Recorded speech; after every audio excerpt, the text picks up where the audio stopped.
Welcome to తొలి వార్త. ప్రజల కోసం ప్రజల పక్షం వార్తలు చదువుతోంది మీ మాధురి.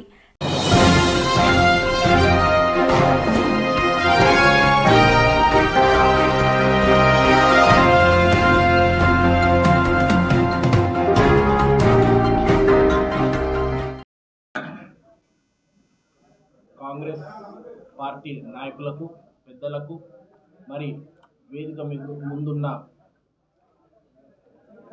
మీడియా మిత్రులకు అందరికీ నా నమస్కారాలు తెలియజేస్తూ ఈరోజు కాంగ్రెస్ పార్టీలో రావడం జరిగింది.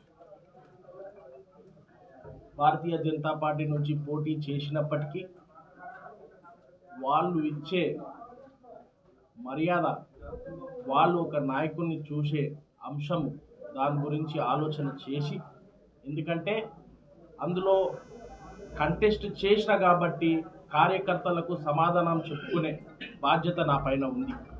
నేను ఈ కాంగ్రెస్ పార్టీలోకి ఎందుకు చేరానో, ఎందుకు ఈరోజు కాంగ్రెస్ పార్టీ దిక్కు రేవంత్ రెడ్డి వైపు చూస్తున్నానో ఈరోజు భారతీయ జనతా పార్టీ నాయకులకు, పాలమూరు అసెంబ్లీ కార్యకర్తలకు చెప్పుకోవాల్సిన అవసరం ఎంతకైనా ఉంది.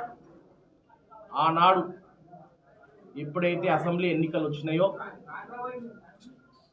భారతీయ జనతా పార్టీకి క్యాండిడేటే లేకుండే.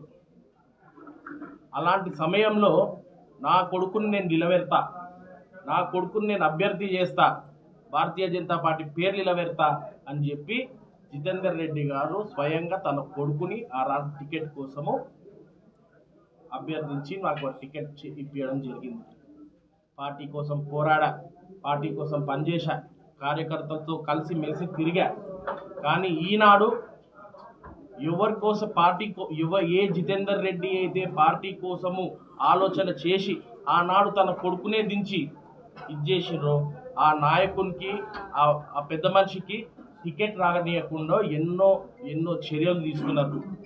వీళ్ళ ఒక పొలిటికల్ టాక్టిక్స్, వీళ్ళ ఒక రాజకీయాలు, వీళ్ళ ఒక గ్రూపిజాలు పార్టీలో చాలా ఎక్కువైపోయిండే. ఈనాడు భారతీయ జనతా పార్టీలో చెప్పుకోవడానికి నరేంద్ర మోడీ గారి పేరు చెప్పుకుంటున్నారు. ఆయన ఉండిండొచ్చు, గొప్ప మనిషి ఉండొచ్చు, గొప్ప ప్రధాని ఉండిండొచ్చు. కానీ ఈ రాష్ట్ర నాయకత్వం ఉన్నంత వరకు, ఈ యొక్క రాష్ట్ర నాయకులు ఉన్నంత వరకు భారతీయ జనతా పార్టీ ఈ రాష్ట్రంలో బాగుపడదు. కార్యకర్తలకు ఒక విజ్ఞప్తి, దయచేసి ఆలోచన చేయండి. రోజు మన కష్టాన్ని పిండుతున్నారు, రోజు మన సమయాన్ని చేస్తున్నారు, మన నల్ల గడ్డాలు తెల్లగా మారుతున్నాయి. కానీ భారతీయ జనతా పార్టీ రాష్ట్ర నాయకుల వల్ల మన భవిష్యత్తు మారుతలేవు, మనకు ఆ రోజులు కనిపిస్తలేవు. ఎంతసేపు దేశం ధర్మం అని అంటారు, వాటి మీద మాకు కూడా ప్రేమనే, కానీ ఇలాంటి పాలిటిక్స్ ఆడుకుంటూ, ఇలాంటి ఎవరో నాయకుడు ఎదిగిపోతున్నాడు, ఎవరో నాయకుడికి అవకాశం వస్తుంది, ఎవరో నాయకుడు బాగుపడిపోతున్నాడు అనే విధంగా వీళ్ళ ఆలోచన తీరు చూస్తుంటే రేపొద్దున భారతీయ జనతా పార్టీ 5 సంవత్సరాల తర్వాత కూడా అదే పరిస్థితి ఉండబోతుంది. ఈనాడు జితేందర్ రెడ్డి గారికి టికెట్ రానప్పటికీ స్వయాన రేవంత్ రెడ్డి గారు ఒక రాష్ట్ర ముఖ్యమంత్రి బాధపడి వారి ఇంటికి రావడం జరిగింది. అయినప్పటికీ భారతీయ జనతా పార్టీ నాయకుల్లో ఒక చలనం లేదు. अरे जित्तू भाई तुम किधर है, तुम पहले ఢిల్లీ चलो, मैं तुम्हारे लिए बात करूंगा అని చెప్పి అడిగిన ఒక్క నాయకుడు లేడు. అరే వాళ్ళు వచ్చిపోయినరంట కదా మీ ఇంటికి, ఏం చేస్తున్నావు, ఎందుకు వచ్చిపోయినరు అని చెప్పి అడిగినా ఒక రాష్ట్ర నాయకుడు లేడు. ఇది భారతీయ జనతా పార్టీ రాష్ట్ర నాయకుల తీరు. ఈ విధంగా ఉన్నప్పుడు, పరిస్థితి ఈ విధంగా ఉన్నప్పుడు ఏ కార్యకర్త బాగుపడతాడో ఒకసారి మనం ఆలోచన చేయాలి. ఒక ముఖ్యమంత్రి వచ్చి నువ్వు ఇంత పెద్ద నాయకుని అన్నా, నువ్వు పార్లమెంట్లో నువ్వు కాలు పెడితే నీవు మాకు, మా రాష్ట్రానికి మేలు చేసేవు అన్వయితావు అని చెప్పి ఆనాడు అన్న పరిస్థితి మనకు ఉండే. ఆ మాట ముఖ్యమంత్రి గారు అన్నారు. అలాంటి భరోసా ముఖ్యమంత్రి గారు కల్పించారు. అందుకే మేము కానీ, మా తండ్రి గారైన జితేందర్ రెడ్డి గారు కానీ ఒక ఆలోచన చేసినాం. అరే ఈ యొక్క పాలిటిక్స్లో గ్రూపిజాలు చేసి ఒక బండి సంజయ్ వర్గం అని చెప్పి మమ్మల్ని అంతా పక్కన పెట్టడం జరిగింది. ఇప్పటి వరకు కూడా ఈ యొక్క రాష్ట్ర నాయకుల తీరు వల్ల, వాళ్ళ యొక్క గ్రూపిజం రాజకీయాల వల్ల ఈరోజు ప్రతి కార్యకర్త ఇబ్బంది పడుతున్నారు. ఎందుకు? మేము ఎన్నికల్లో పోటీ చేశాం. మేము భారతీయ జనతా పార్టీ నుంచి ఎన్నికల్లో పోటీ చేశాం. పోటీ చేసిన తర్వాత వాళ్ళ రాజకీయాల వల్ల ఈరోజు వాళ్ళు క్యాండిడేట్లందరూ ఓడిపోవడం